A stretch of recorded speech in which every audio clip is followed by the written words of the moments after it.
Thank you, Morton, Matt D. I will fix that as soon as I have a chance.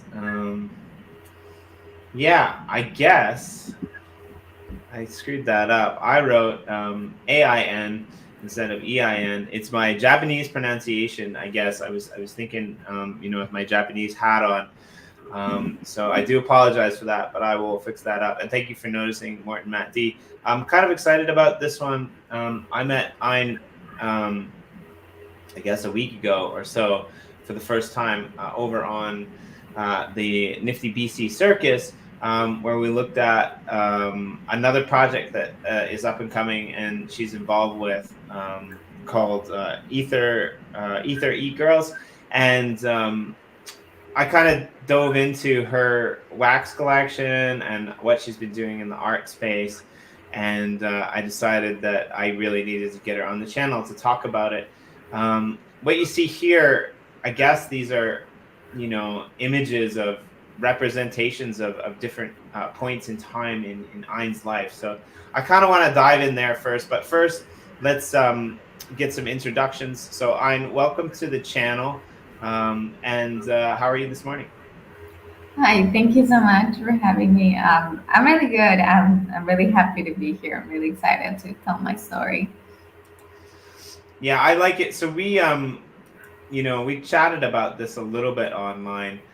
And like I noticed right away, one of the things that I noticed that was, coming through with a lot of this artwork was a very kind of animation centric, feeling that I got. Like I could honestly be walking down the street in Japan and I could see something like this. So I'm just kind of curious, like, tell us how you got started as an artist and what your influences are for a lot of this art.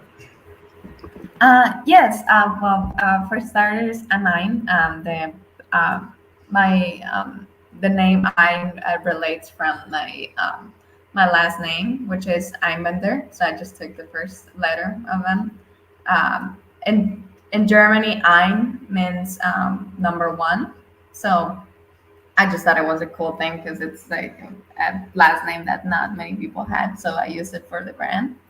Um, and as for me, I'm a 21-year-old artist. I was raised in Mexico. I've enjoyed anime and drawing ever since I was a kid. In sixth grade, those two worlds collide when my mom found some manga drawing lessons for me, which kickstarted my passion for improving at my craft, developing a style I was comfortable with. My mom has always supported me in my pursuit for art, which I felt really lucky to have that because not many people do, which is really sad. Um, I had two art teachers as well in middle school, Toto and Manuel, but you know, they were really cool. They were around, I was like, I don't know, like 12, and they were like um, 17, 20, like around that age. They were really into anime, comics, Yu-Gi-Oh, all of those things. Um, they were more like my brothers. They also encouraged me to make manga with them. They like to make a lot of stories, and I was always around when they would talk about like storytelling, like how to make you know mangas, like all the things that I need to know. Like it was more of a having fun conversations rather than telling me, well, you have to do it like this. If you don't do art like this, then you're not gonna do it. Like you're not gonna be able to succeed, which a lot of people get those comments in life, and that can be very bad in retrospective for like just creative freedom for people to actually um, find their way in art. Um, I learned that I didn't have to focus with them on finding a style that I could do wherever I wanted. They inspired me to try to try my hand on whatever I wanted to. Um, not on not sorry. English is my second language, so sometimes I get a little confused. No problem. Um, English is my first language, and I confuse myself all the time, so it's okay. Thank you. None other than they told me not to do what other people wanted me to do, just what I felt it was right. Thanks to them, I learned that the proper self discipline, because I was doing things for the benefit of me, not because somebody told me that I had to do them in a certain way. Well, I'm glad that you don't always listen to them, because I really wanted you to come on the show and you're here, so at least you listen to me. So I'm happy about that. Of course, yeah, no, but it's only on the sense of art that I go like wherever my mind needs to go. But outside of that, yeah, I like making friends. It's been really, really helpful in the NFT and crypto community, which is, uh, really like how I started to have a community in art, thanks to like my boyfriend discovering NFTs and crypto. I was I saw it. I like saw something on the internet about NFTs, and I was like, oh look, we could maybe like, because I was looking to make money with my art. We could maybe look into this, and then Emilio, my boyfriend, started to dig into it, and now we're now we're super like now crypto pays our bills. It's as time went on, I never stopped creating. I was never been able to fully live off of just my passion, which now thanks to crypto, it's been a possibility. It's still a little sorry. Not everything has been rainbows and sunshine. Of course, I've had my fair deal of like, uh, sorry that I get my words mixed up. You've had your deal of hardships and trials, I guess. Yeah, I had it. Yeah, like like any space that you like are new to. Like sometimes you find good people, and you sometimes have bad people. People that like because you have like a small name, they like abuse of it and things like that. I had my bumps in the road, but now that now that I'm in the now that I found my place in the NFT community, which Wax helped me found like the actual community that I was looking for, due to the like I'm hoping the projects that I'm working on and with will not only allow me to be more involved on my own personal financial stability, but also because I want to help other artists achieve their dreams in the way that I always wanted someone to help me achieve mine. So yeah. Yeah, so I went in and I picked up a few of these ones, and there's a couple of things I want to say about your series that's up here. So first of all, I mean, I have my preferences for which ones I like, but I like the fact that you've got so many different styles of art that are thrown up here, and like, I mean, this is this here one. I'm the Night Watcher, like it's bizarre to me because like, yeah, it's got this weird Kill Bill throwback, but then she's wearing this like Louis Vuitton dress, and there's the rising sun in there, and like I don't know how you come up with this, but I like it like a lot, like the black and white type of thing. But then like you pair that with like these ones, for example.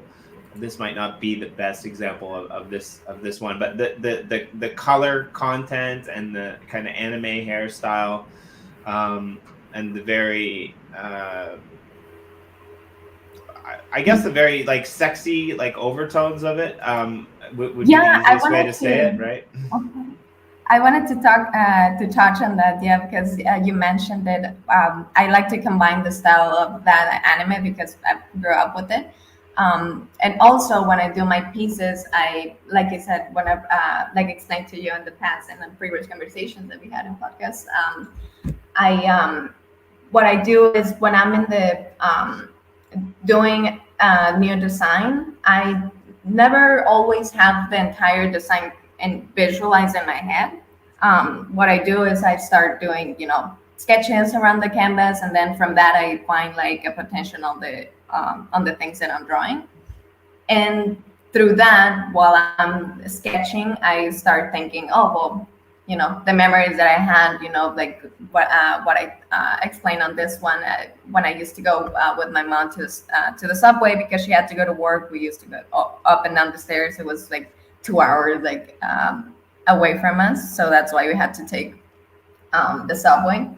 Um, and using the stuffies as like part of the childhood, because I would bring my toys with her because I had to be like at work with her and like entertain myself. And then the grown-up persona that I draw all the time, and a lot of the designs that I do is like the personification of like the memories that I had as a kid, and like now those worlds colliding of me being an adult. And the wings and the halo and the tail, like a representation of duality between right and wrong, as being an adult. Things that I correlate in my mind that maybe not at first glance for people, because art is supposed to be for people to interpret.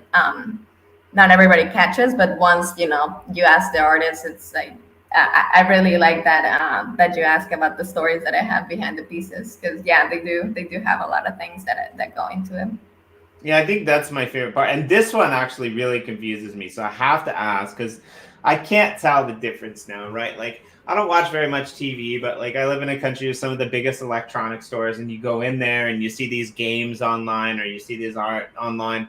And sometimes it's difficult to tell what's real, right? And so here I'm looking like I know exactly what is not real. Like I can tell you, like like the imagery and the art that you've put on this is definitely not real. Like it's been drawn by you, but like the background, is that an actual photo or did you like paint that in there? Like I'm really curious.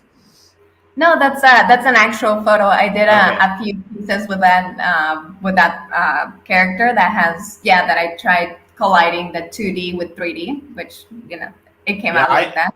Yeah, I like the way that it came out. It was really cool. But I had to ask because like there are artists out there that are capable of recreating like those things. Oh yeah. And yeah, I like a lot of the ways that you just like put these things together into your pieces. Like this again is a very different kind of style from the last one that we saw. I mean, I'm guessing that's the moon. I don't know. But again, like there's some really Asian overtones in here that like strike almost like Kill Bill feel to me. So if you wouldn't mind, like I'm kind of curious about this piece as well because this is really cool. Yeah, this one, I've always, since I was a kid, I've always, I started with anime. That's how I started to draw. But as time went on, I started to think, and also by like stupid people around me telling me, well, anime is for kids and stuff like that. So I thought, well, maybe I should start like expanding my art skills. Maybe I should try like a comic style. So that's why in like some parts of my Instagram, there's some comic styles. So this is what I was going towards. I was also playing League of Legends at the time. So, and Mortal Kombat, I was very into video games at the time instead of anime. So it stemmed from that, like my liking for video games. The fact that at the time I was also in 11th grade, I was kind of lonely. I was kind of like just very to myself to like the last 2 years of high school. I'm very like completely depressed. So this is kind of like a little representation of like the quote unquote like loneliness that I was feeling. But even though I was lonely, I was still centered on my focus on art and what I wanted to do into the future. So art, it was really like the way that I would keep myself like hyping myself up for the future kind of. Yeah, right. I always think about that. Like, I like the whole series, Bad Days NFTs, because they look at like what the real life of a superhero must look like. But one of my favorite movies as well, I think, is that one with Will Smith where like he's a depressed alcoholic and he's going insane. And I think like a lot of that isn't paid attention to, right? Like Marvel does a pretty decent job, like in one of the last movies when Thor became like a rage of depression. I mean, like having that weight on your shoulder, and I think Japanese animation does a really good job at like portraying that side of it better so than some of these other projects, I think. some of these other like old school type of comic books. Like I think they show the vulnerabilities really well. Also, I'm so sorry to interrupt you. I always forget about to comment this because not many people know about Japanese culture. So I usually don't bring it up as much because people don't pay too much attention to it. But now that you're here, I wanted to say that the artist Takeshi Obata, when I was in middle school, he was one of my really, really, really big inspirations because at the moment he not only made Death Note, but he made this manga called Bakuman, which is basically about a manga about two kids making it into the world of manga together. You know, how do they have to enter magazines and how they have to compete with everybody and how to create a story and how to make a relatable story, you know, all those things.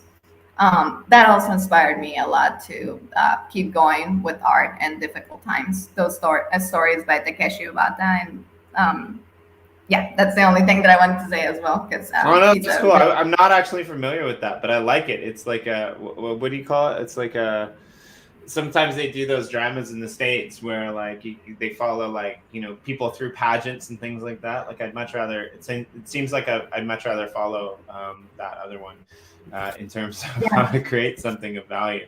So yeah, there's a lot of really interesting things here. Like this one to me as well, Satan's Little Helper. It makes me smile because there's actually a wall in the area that I live underground in a station that has all of these characters that were created by you might know Astro Boy or yes. There was actually, so The Lion King was actually taken directly from a Japanese story by the same artist, and it's got a very interesting, like I could totally see this actual NFT on that wall with that style. So it's pretty cool in that sense. And I mean, like, yeah, there's some really cool stuff here. I want to see some of this up on the walls of the Uplift for sure. We can't put it all up there. We can't put it all up there because, like, we are a PG 13 server due to our Minecraft, base layers type of stuff. This channel, luckily, is not, so we can show stuff like this. Now, this to me, like, I found this last night when I was trying to, make the photo. Like, tell us about this one, because this is insane to me. Like, this is like, I really like it a lot, but there's a lot going on here that I'm pretty sure I don't understand. So. Oh yeah, this one came along pretty weirdly because what happened is I did that girl. I created this girl like I think last year. I colored her and I did. She was done. I basically just did her like as a practice. I was just doing like poses and like costumes and like. I was just making her as a practice.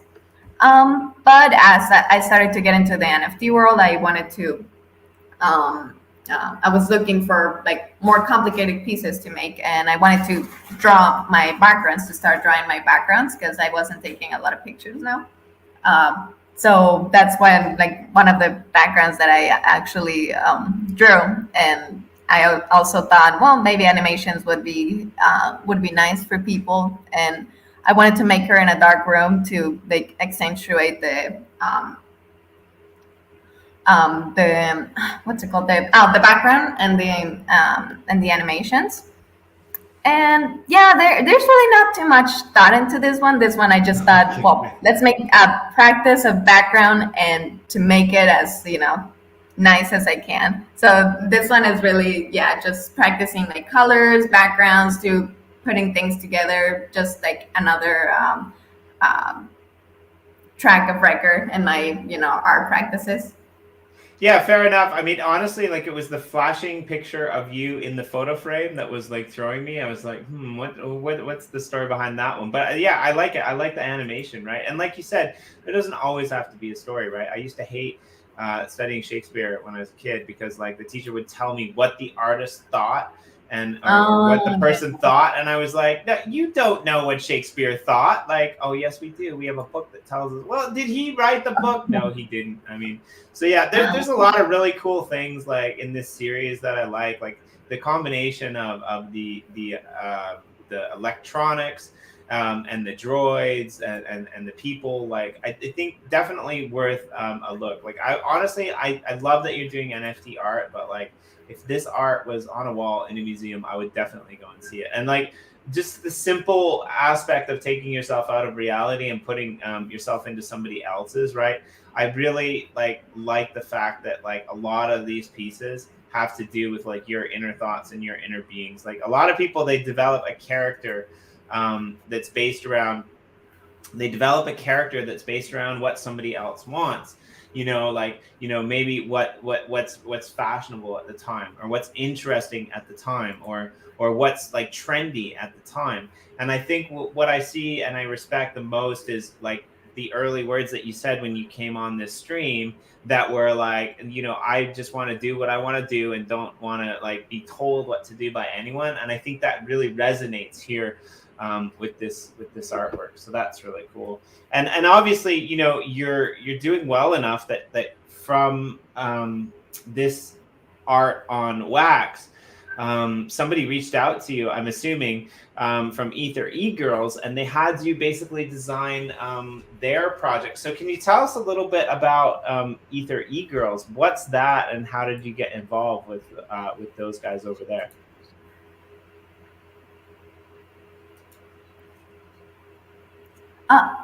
Sorry. Actually, EtherEgirls is yes. Let me talk to you about that. I actually it started as a theme project, but now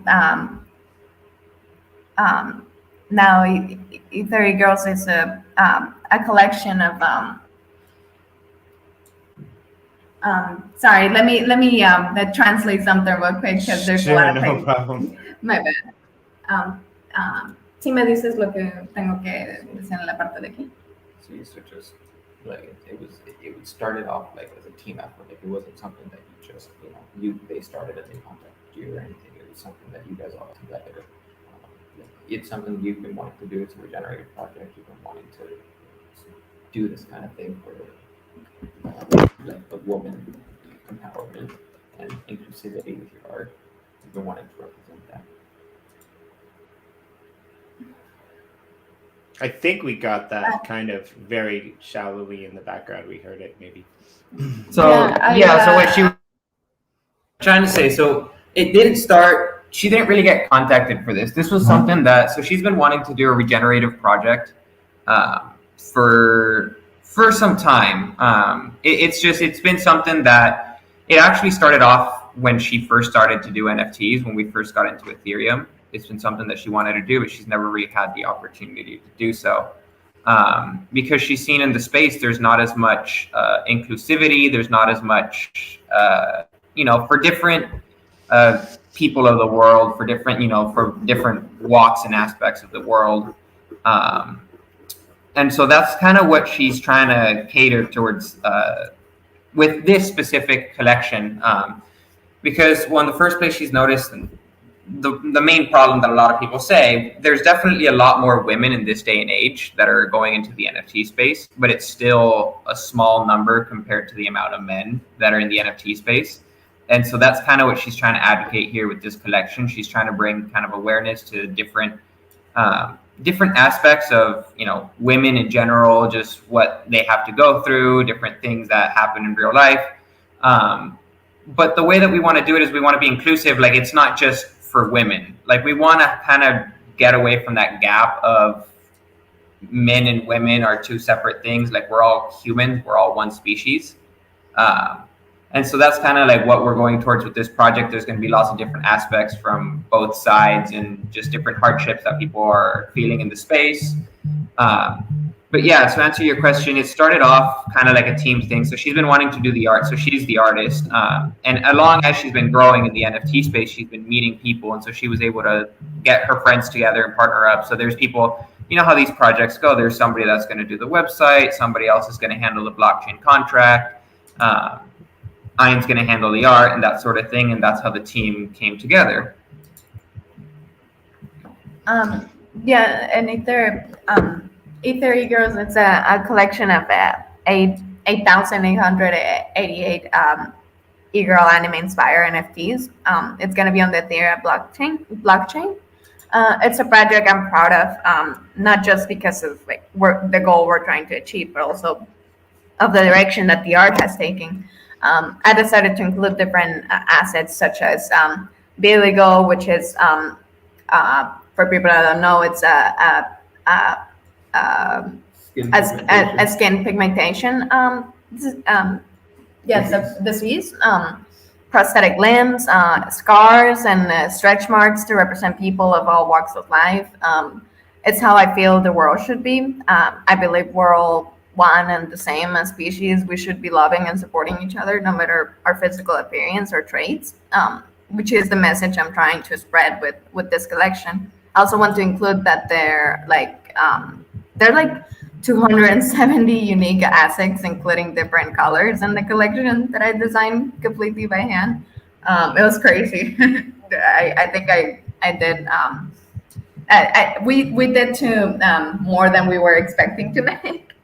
A roadmap is centered around building a long-lasting project that the community will not only enjoy being part of, but we're also looking to impact and change the lives of the community for the better.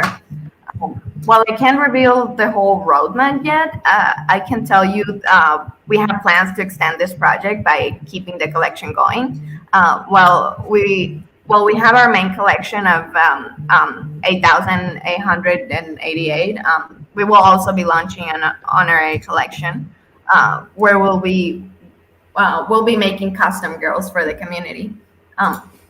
Once we hit our 10% roadmap goal, different holders will be chosen at random to receive their very own one-of-one EtherEgirl. Winners will get to consult me to develop their own unique their own unique e-girl NFT. These unique e-girls will be part of the e-girl honorary collection I mentioned. At 50% sold, we will give out Ether rewards. Ethereum rewards.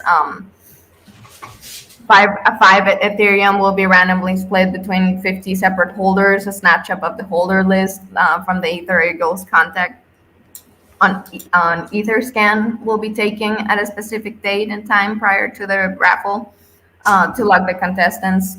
And at 90% sold, we'll plan to, on starting on our artist support, the team will begin to identify and support projects from skilled artists using portions of the proceeds from the initial drop.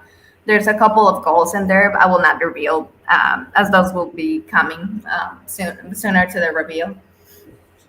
Yeah, I like it, and I like the backstory behind it too, right? Like, I think it's difficult. I don't want to get myself into too much trouble here, but you kind of mentioned it, so we'll bring it up. I think that a lot of times the way that we look at the world, we're still very segregated, especially in North America and the West. I think in a lot of cultures, we're a little bit more open about it. Now, that doesn't mean that other cultures are better, because I think that there's, both ways to look at it. But I often find myself having to bite my tongue depending upon where I am for saying certain things, right? And we have, I can imagine this being a completely different stream if there was a male doing this art and being on this stream, right? And it's actually a sad thing to say, because I think a lot of people, they might like see this art that you have and have no idea who Ein Art is and just look the other way because they think that there isn't a story to be told behind it. They think that there's something wrong with it. And like, I'm kind of the type of person that like, I don't want to air my like physical, world out there, but I'm the type of person that gets angry at like, guys, they for example might go out and they might meet a girl at a bar and they might like flirt with them, but like the minute that their girlfriend does the same thing, like they get super angry and super upset. And I'm kind of the type of person that I just want to draw that line, and I just want it to be like very clear that like, you know, what happens on one side of the coin should obviously be happening on the other side of the coin, right? Like we have a lot of people who talk about like what happens in the Middle East, and people are like really upset that like, you know, one gentleman might have like 3 or 4 different wives. I mean, if you're going to be upset about one gentleman having 3 or 4 different wives, then that's okay. But then like my whole point is like, I'm not upset about it for the simple reason that like, I kind of feel that the only reason I'm upset about it is that women should have that option too, right? Like not just men, women should have it too. Like I just feel like we should be in this equal you know, system. And I feel like when it comes to work or when it comes to presentation of art and these things, that a lot of times, you know, people don't understand that women have, they're not housewives, right? Like they're not like the 1960s housewives commercial that you saw where like they're you know, baking cookies and you come in and they're these like perfect angelic beings. And I think your art portrays this really well, especially considering how many you know, devil tails you have in there and angel wings. Yes. Putting really my signature there, of course. Yeah, right. And so yeah, I'm sorry, that was a little bit of a Jimmy D rant there, but yeah, I'm a really big fan. So thank you. Yeah. I really appreciate all the things that you tell me. It really means a lot when people tell me how much they like my art and the reasons that they like my art, because it always helps me motivate me and keep going with the things that I love. So thank you, really. Yeah, no problem. And there's just so much to unpack here that it's ridiculous. So like I just really encourage people to go and look. And you know, I don't know what we're gonna do, but I want to try to get some of your pieces up inside the Uplift, like the cover image, for example, or the Louis Vuitton image. Like there's a lot there that like can definitely go you know, into the Uplift world and into a gallery or into a show. So hopefully we can do that at some point. Now I did go over to your link tree and I noticed there's a couple other you know, projects that are listed over there. I do you want to like, so is there any other projects that you're involved with other than like your own Ein Art 2000 series and the EtherEgirls? Is there anything else that you want to talk about in terms of NFTs and art or gaming? Yes, right now I'm working as an artist for this blockchain video game that is going to come out called CSM. But I'm going to let Emilio take the lead here because I'm the real artist behind it. But I want him to explain a little more of what the game itself is like, and then I'll talk more about my art, if that's okay. Sure. Yeah, so City States is basically, it started off as just a blockchain game that was going to be on the Stellar network. It's going to be a play to earn game, and the whole concept is to break the whale-owned ventura capital, you know, capitalistic greed that there is, because there's all these projects that come out and it's, you know, it's just the whales are instantly, the more money you throw into it, the better you are, and the more money you're going to make back. And then they're throwing all these, you know, terms like beta and join our beta and make a bunch of money and all these different things, when it's, you know, it's not really what it seems. It's people just making a quick buck off of NFTs, and they're, you know, they're abusing of the fact that there's a lot of people in third world countries where this is not regulated. So they... That's this one, right? I have this right? Yeah, yeah, correct. Okay. And so they make, you know, they make $100 a month or whatever off of it, and that's enough for them to live off of it. But the problem is that it's millions of them, and so a lot of people, you know, these game developers are capitalizing off of that. And then at the end of the day, they're the ones making millions, and then not really fulfilling a lot of the goals that they're doing. And so that's where the game kind of ends up dying, and a lot of people end up upset, or updates come out and they're not very clear, right? So there's a lot of negatives in the space at the moment that are still being developed. And so that's what City States kind of aims to tackle and end. So one of the main things is that it's put out on the Stellar network. The Stellar network is very fast and it's very efficient. So that okay, so this is on the Stellar blockchain. Correct. This is on the Stellar blockchain. Okay, that's awesome. It's funny because So- like one of my first forays into the space, I entered a content competition, and that whole piece was about the Stellar blockchain. And I haven't really, paid attention. I've been supporting it, but like I haven't really paid attention to much that's been going on there, like in the last few years. But like, yeah, that's really cool. So a play to earn game built on the Stellar blockchain. I like it. Okay, sorry, I didn't mean to cut you off. I got a little bit excited there. No, it's totally cool. So it's a fully 3D game. It's being developed by Dirk Pohlmann. He's a German developer. He's been working on this game for years now. But just recently, his plan has always been, again, like I mentioned, Ventura Capitals come in, they offer millions of dollars for, 60, 70, 80% stake in the game. And so they're the ones that at the end of the game of the day lead the way that the developers are going to run the game because they want money. Dirk has decided to go against that. And so instead he made a coin called CSM. That stands for City States Media. That means any city state, anything under the license of city states will be part of that coin. That coin represents, it's a decentralized coin, basically. So it represents what you could call the IP of city states. So the community itself is the owners of the game by holding this coin. So you're going to be able to tell decisions that happen in the game. You're going to be able to vote on the game. You're going to be the ones that support the game. Anything that has to do related with the game, rather than having Ventura Capital companies own it and be the ones that run it, it's run and supported by the community. It's owned by the community, and it's going to be giving back to the community. How? Because owners are going to be owning the IP address by owning CSM, and so you're going to be earning dividends out of holding CSM. So rather than any of this stuff like staking, which is all, it destroys economies because it's not sustainable in the long run. When you do staking, you're basically giving away your coin for no liquidity purpose back. And so eventually you're going to run out of a supply and it's going to die, right? It's the sad reality of it all. So that's why this is made in this way. So people holding it are going to be earning dividends. So any percentages, anything that sells, for example, we're already selling packs on the Wax blockchain. So that's where I'm going to lead to. People started asking for different variations of the game, and they wanted the game to come out sooner and all these different things. So City States Medieval has been in plan, which is the one on the Stellar network for the longest time. And the reason that it's on the Stellar network is because of how cheap transactions are there. So rather than having everybody have to do, pay their own transactions with gas fees on Ethereum, we can actually handle the transactions because transactions most of the times are, 0.0000001 XLM, right? Which is literal cents, fractions of cents, right, of pennies. And so that's why we're able to handle the Stellar transactions. And you guys are supporting multiple blockchains. Let me just throw this out there too. It says here payments will initially be possible via crypto, Bitcoin, Ethereum, and Stellar. So, and you're also using traditional payment mechanisms like PayPal, Venmo, block transfer, and exchange into gift cards. So this is like a whole scale type ecosystem where you're not just based on the one blockchain pegged to one token or one currency. I believe I saw somewhere in here Hex is involved as well. So I like that, and I like the idea that you've branched out and you've kind of allowed people from different blockchains to find at least interest in this.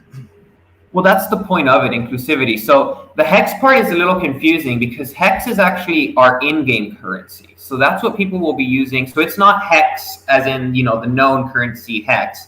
That's definitely confusing then.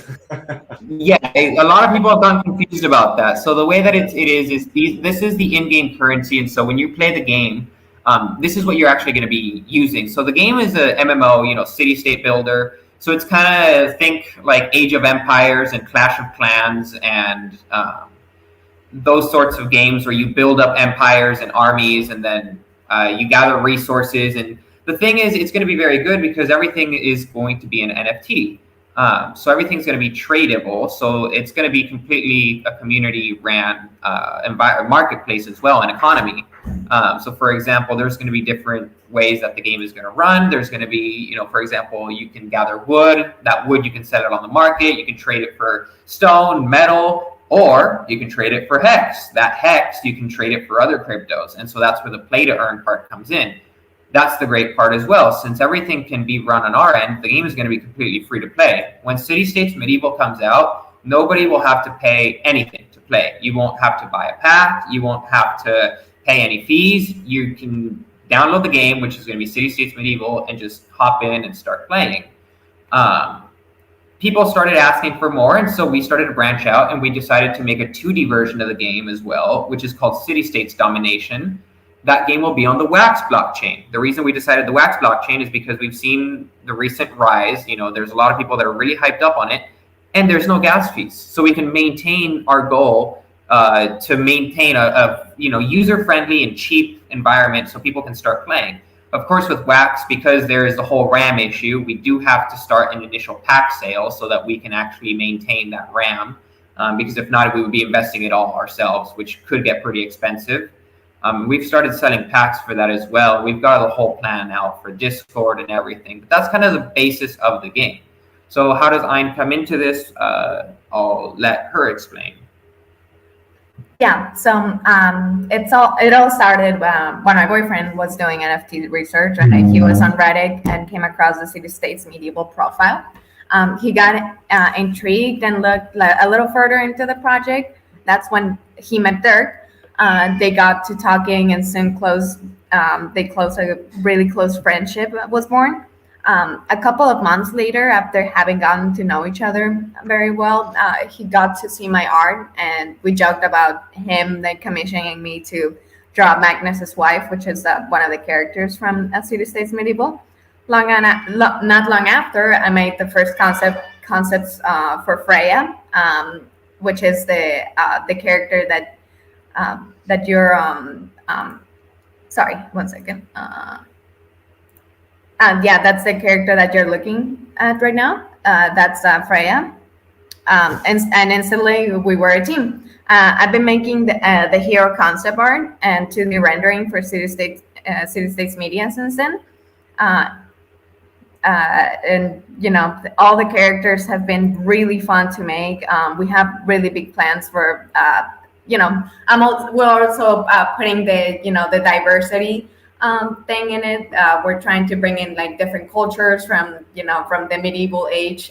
We have like an assassin, an Arabian assassin. We have the Vikings. We have the archer, which is she's one of my favorites as well with Freya. Yeah, I was gonna ask, did you turn Robin Hood into a female in this? This was what happened? Like, I love it. The Robin Hood concept art is great. It's great. You almost have the same hairdo as Ein's character as well, which I quite like. So yeah. Yeah, hair is like my signature. I really like to make it really detailed.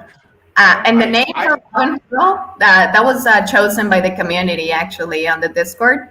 Everybody chose the name of Robin Hood. Yeah, that's great. I Robin's a great name for a girl too, by the way.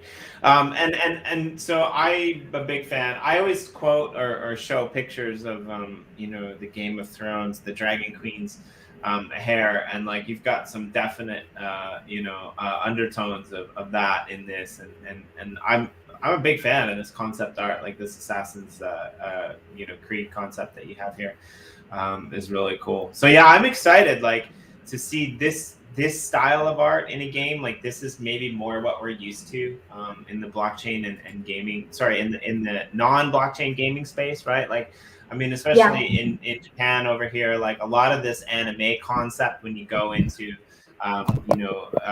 stores and shops and you look at like the games that people are playing, like it's very this sort of kind of style. And so, but we don't necessarily always see that in blockchain games. So I'm excited to definitely see how this pans out and how this is received on the other end. But yeah, agreed. Yeah, I'm really excited for the 3D renders. I'm so excited for them. So do we have a little bit of a timeline on this? Like when will the release be? When can people, what can people expect? I guess it's probably here somewhere if I go. So yeah, there's a lot of info. The most info that you will find is actually from the Discord itself. That's where we mostly communicate with everybody. We tried, I don't want to say it because I love Telegram, but we tried to have a community on Telegram. It was really, really toxic, like really bad. Yeah. So we kept it to Discord, and everybody there is great and wonderful. So I'll send you a link for that if you want, and you can look at all the updates, and I'll also send the Telegram update. That'd be great. Like I'd love to follow this on this channel as well. Like when you get more updates on this, or when you get like a concept demo together or something, like please come back and showcase it for us. Like, and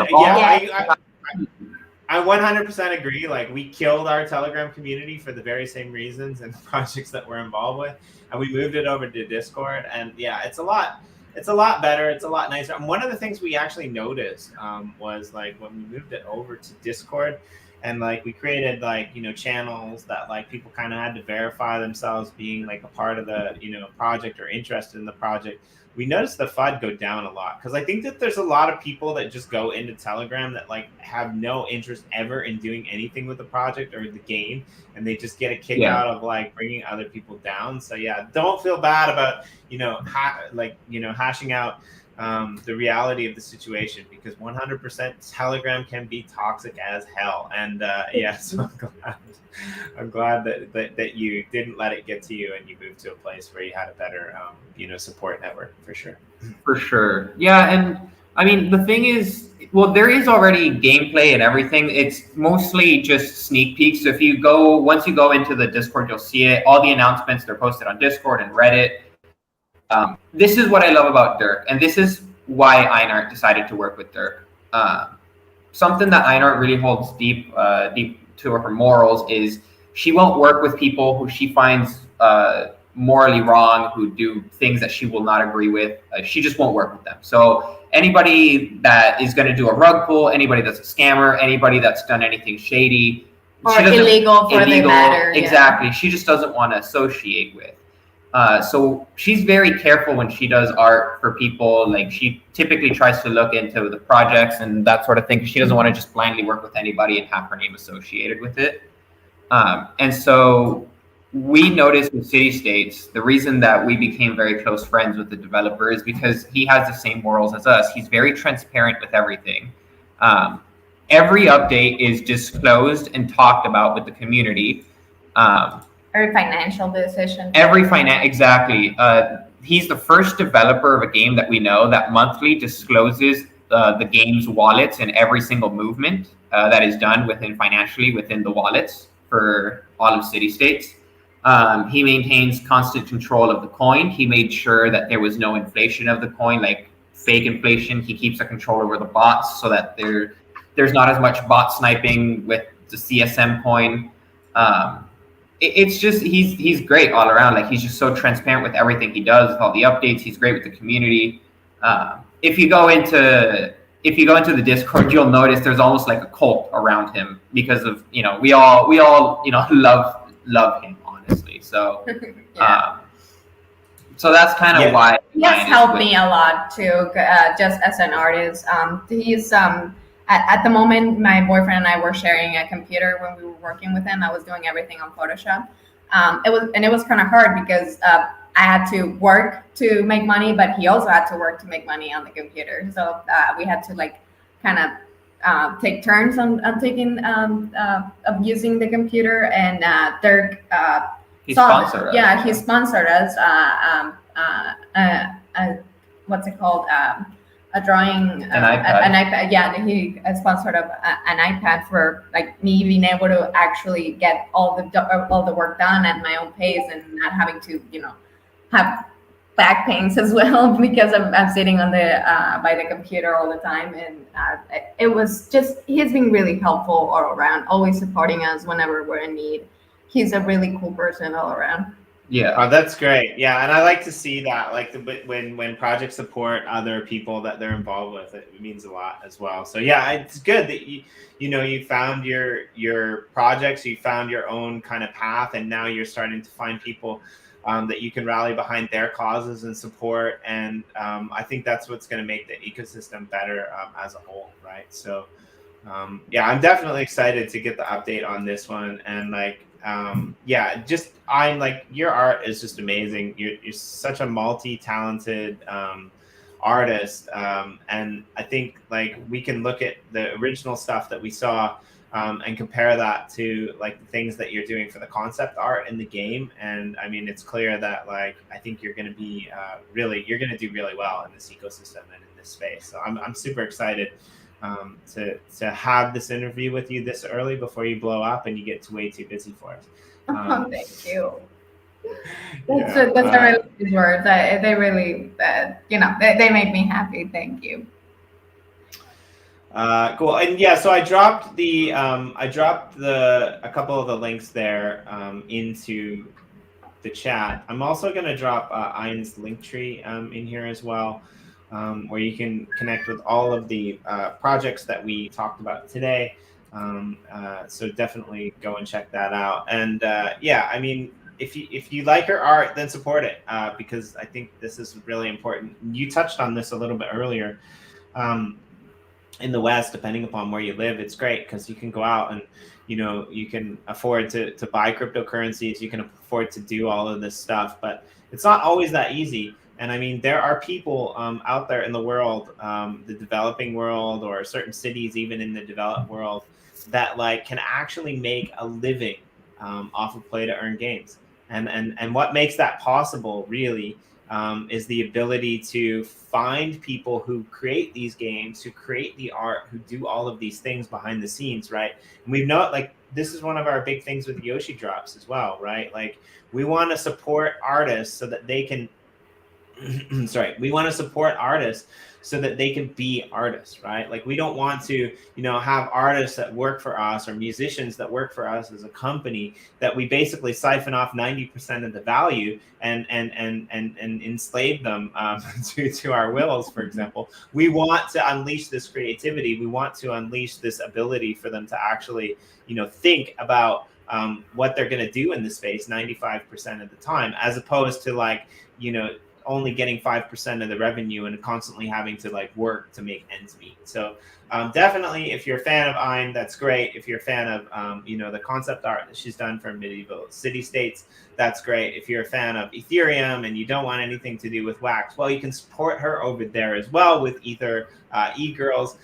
Definitely check out her artwork. And I'm looking forward to having you come back. I actually have to jump off the line because I have another interview coming up in about 3.5 minutes over on the Jenner EOS channel. We're going to be diving into EOSIO IBC with John Boyd. But thank you so much for joining us, both of you. It was an honor and a pleasure, and I hope to see you guys back here sometime soon. Yes, we'll definitely come back. And thank you so much for having me. Thank you, the chat, everybody, for the support and for being here. Thank you, everybody. Thank you. I'm really happy for this opportunity. And we'll obviously come back. This was really fun to talk about everything. Yes, indeed it was. Great, thanks. And yeah, let's definitely touch base after. But to all of you out there for joining us, thanks. Share this out. And we'll see you later tonight on this channel with Corey and Austin Linney for our regular Media Moguls episode. Thanks.